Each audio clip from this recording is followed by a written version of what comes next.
Hey everybody, it's Becky. How are you today?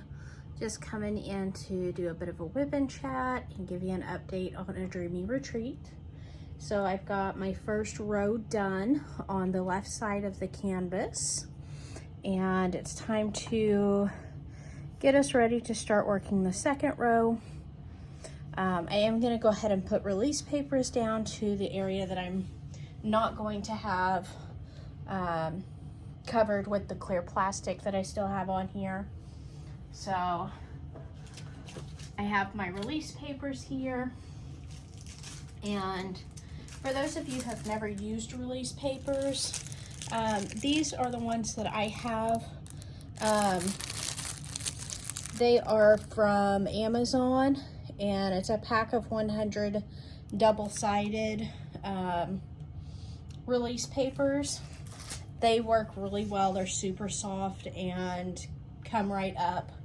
I've never had any troubles with these, so if you're looking for release papers, just grab you some off of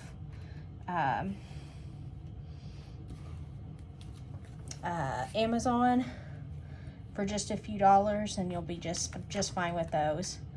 If I have one that is not, you know, like this one is like super curly, so it'll probably be the last time that I use this one, but I'm gonna put it curl side down, and that way it kind of flattens back out a bit. And I'm not being super duper precise with these, but I do want some overlap so that I've got kind of a tab to pull them up by. I don't know why this one's being such a pain. Oh no, come on. There we go. So I'm gonna go ahead and come down. Well, let's come to about here on that one.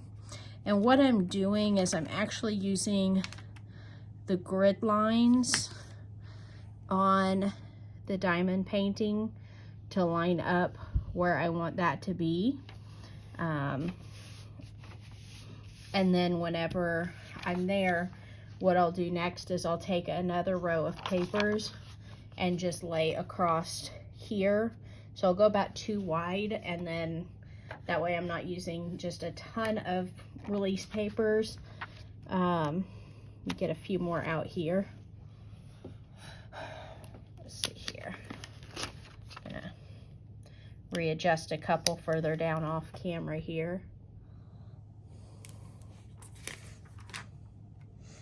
And you don't have to be precise with these. I just kind of like them somewhat evenly overlapped. But it doesn't really matter. And I do have enough of these papers. Like I said, this is a pack of 100. So I've got enough that I could technically just take the entire plastic cover off and put release papers on there. But I don't know, I haven't decided to do that yet. I might at some point decide to, but not tonight.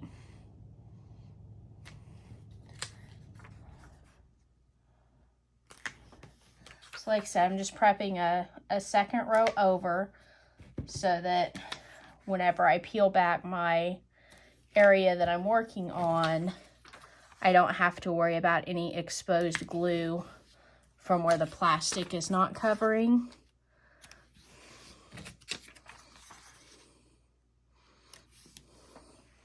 So now I have, I'm gonna take you loose here. So now I've got 2 rows all the way down the painting, and get you back over here and get the light bar out of the way.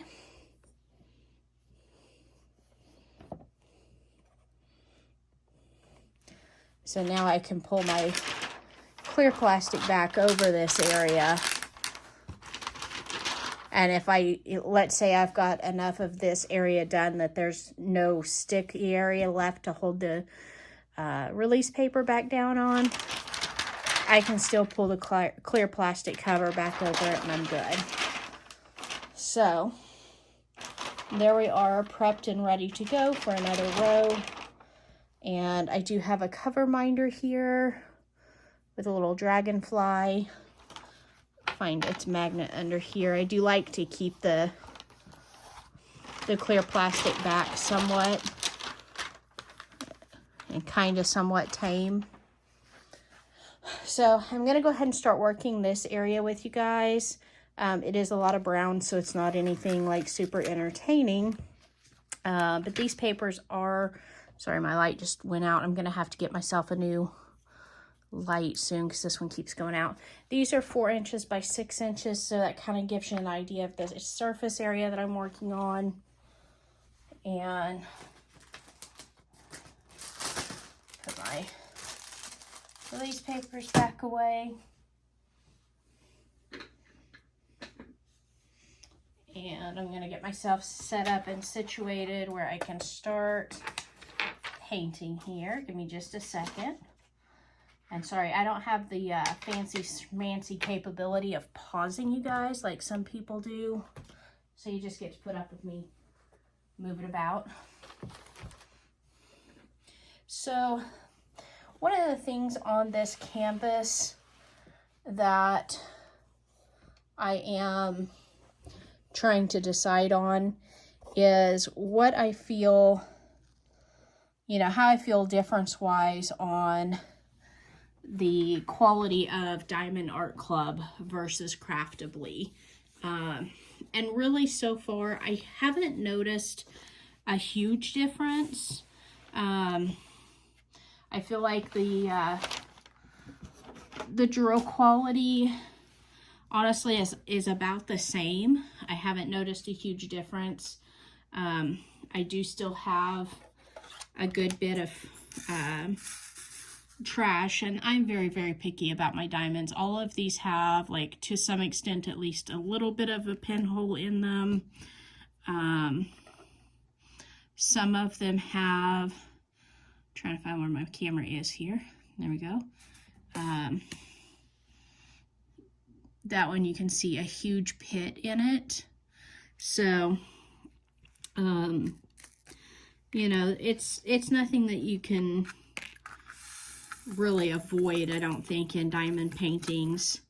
I think you're always going to have some trashy drills, but, you know, it seems like, it doesn't seem like there's any big difference in the amount of bad drills that I have here versus what I had in my Diamond Art Club ones. So we're still kind of out on, you know, jury's still out on that. Let's see here. I've got to adjust my light, so that's going to shake you guys for just a second. If you need to close your eyes or look away.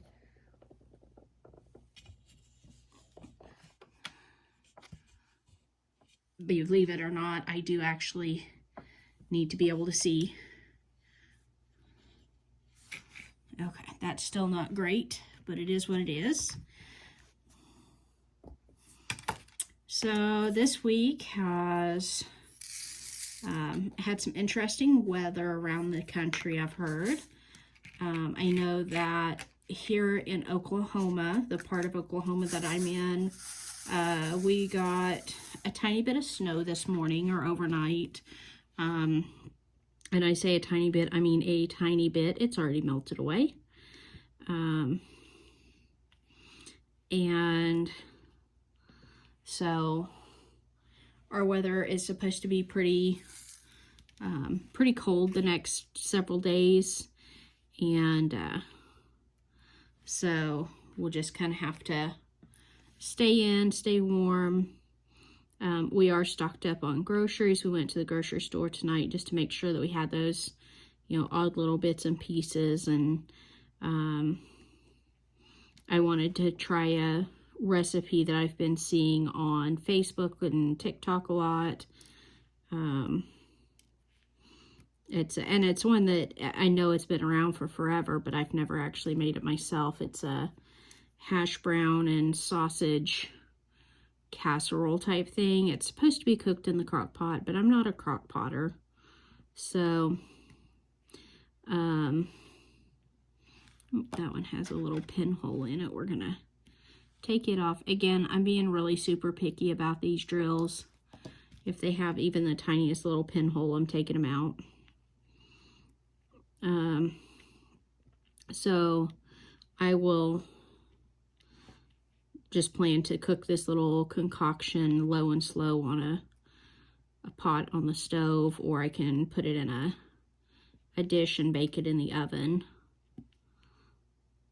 And we got a roast tonight at the grocery store. My husband's not a big roast fan, but he's like, you know, if you want to do a roast, do a roast. And if I don't like it, then I know how to go get myself something else to eat. So the problem with roast is it makes a very large amount. You can't cook small roasts.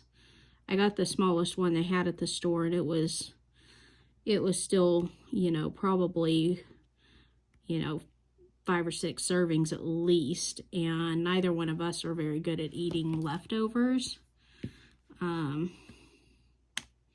So we'll have to see how we do on it. And I've got a friend that loves leftovers that I can send them with if we end up not eating much of it. I'll just call her and she'll run right over and grab whatever I've got left.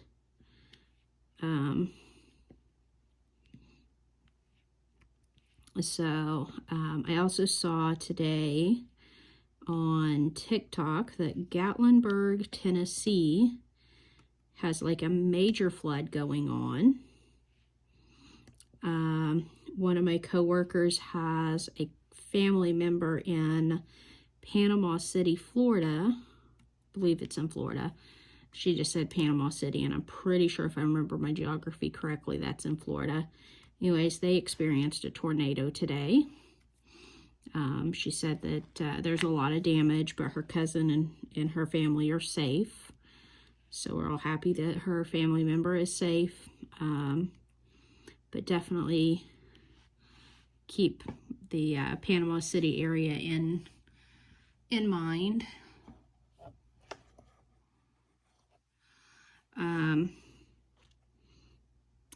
And then later this week or early into next week here in Oklahoma, we're supposed to get down possibly into negative temperatures. They said the new models that are coming in are starting to look like we might not get quite as cold. So hopefully we stay, you know, above the freezing temperatures.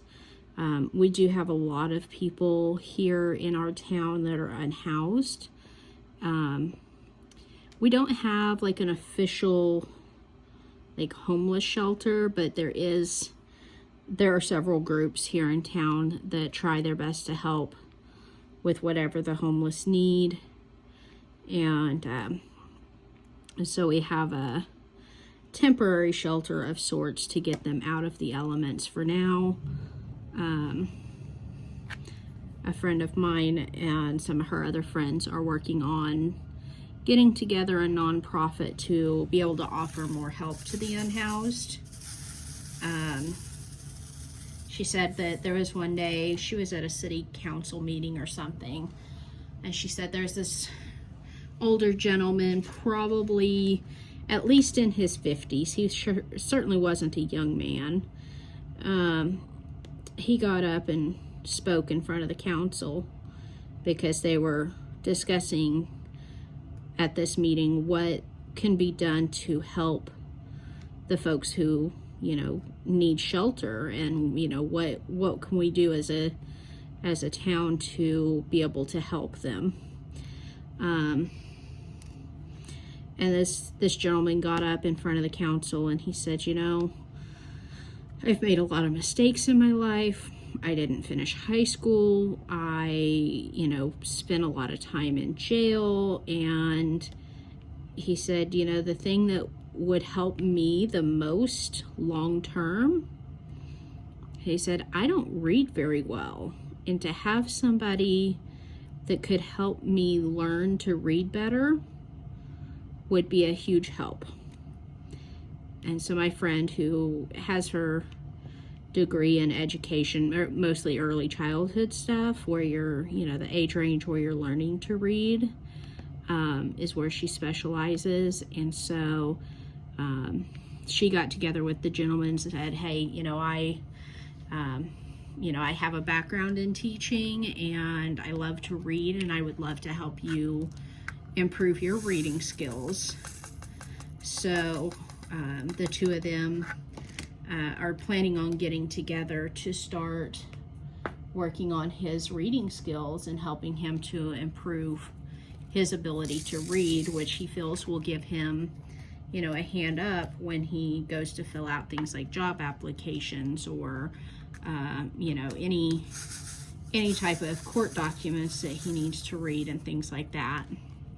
And so they had started to make these plans, and then this gentleman did decide to go get some professional assistance with his mental health, but he made sure to ask somebody at the facility. He said, hey, do you know this lady?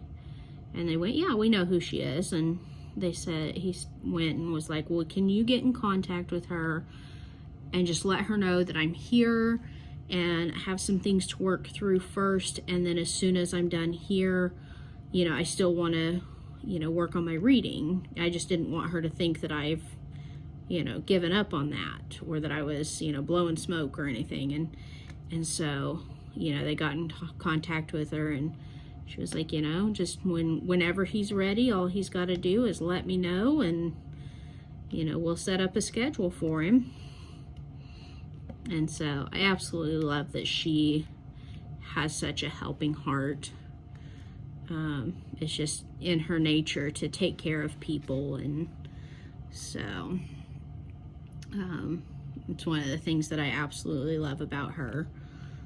But yeah, we're working on getting things together to try to offer a better situation to the unhoused here in our area. And we have such a large population because we do have a mental health facility here in town, but it's short term. And so,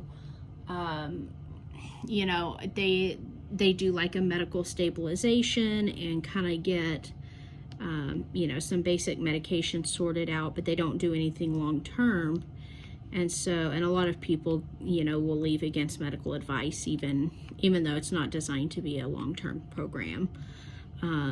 But the problem is they get brought here by law enforcement and dropped off at the mental health facility, and then they have no way back to the town they came from, 20 or 30 miles away. And so,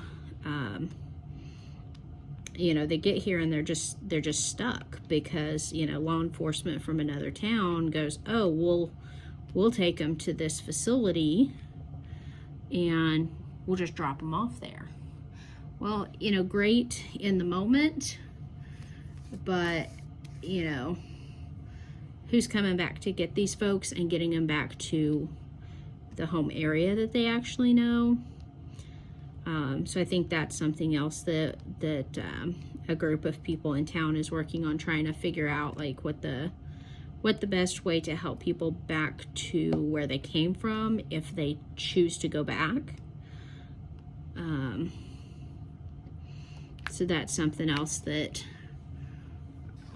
our mayor and our city council are trying to figure out what they can do, because there are a lot of people here in town that are like, let's help where we can, and there are a lot of people who are just, angry that these people are just getting dropped here and abandoned. So it is what it is.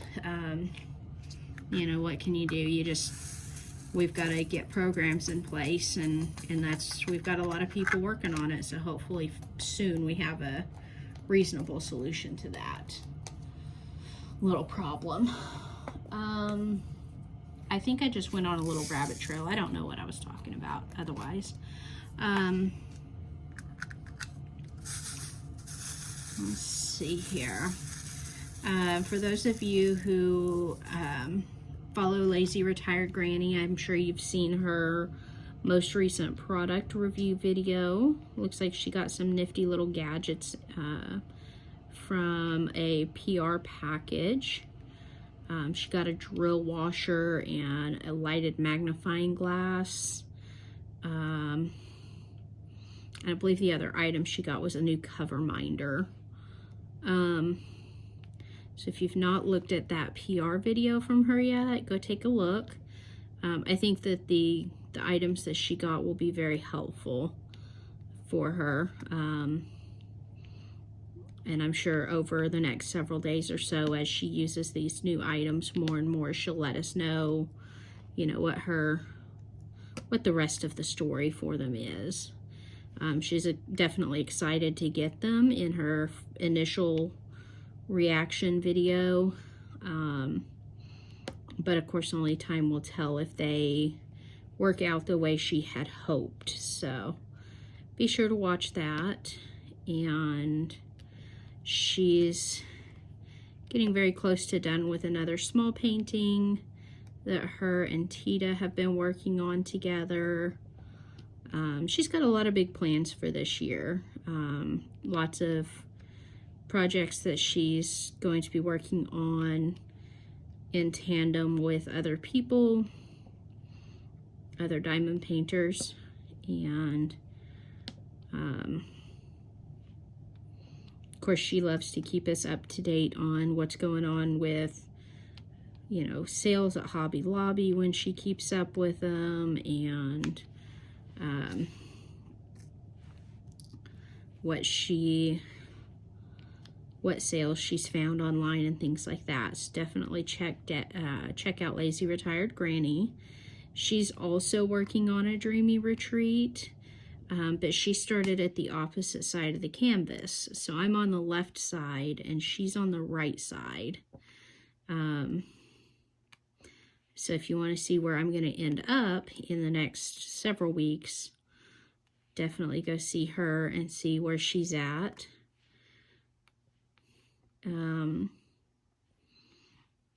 Diamonds by Tita has done several unboxings lately and a few whip-in chats. I've been watching her. She has some paintings by an artist by the name of Donna Gelsinger, which if you guys have been around for a minute, you saw my Donna Gelsinger snowman that I just finished a couple weeks or so ago. And Donna Gelsinger apparently lives in the same area as Diamonds by Tita. And so I think that's exciting that she lives near someone who is an artist for our craft. Let's see.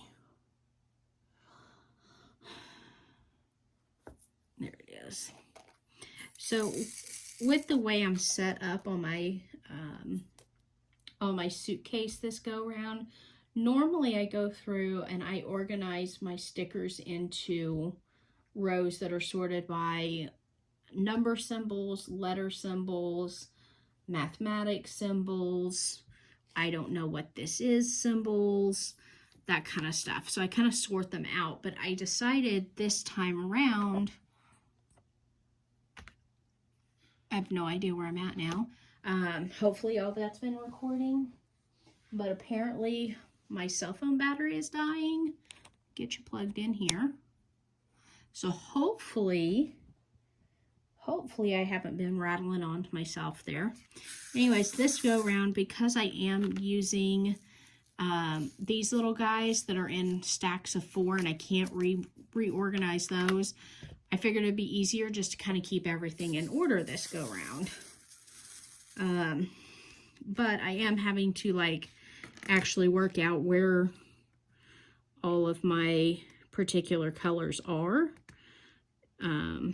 Instead of being able to go, oh, a check mark, I probably would have put that in mathematical symbols with like addition, subtraction, you know, that type of stuff. So I could go to that area and be like, oh, there's the check mark. I opted not to do that this time. I'm feeling big regrets. I kind of wish I had done that, but now I've got a few of them that I'm familiar with where they're at, and there's some of the more common colors in this, so I'm like, nah, I'll just leave it where it's at. Anyways, so my 40th birthday is coming up soon, and me and some girlfriends are wanting to take a girls trip. Most likely just like a little weekend getaway.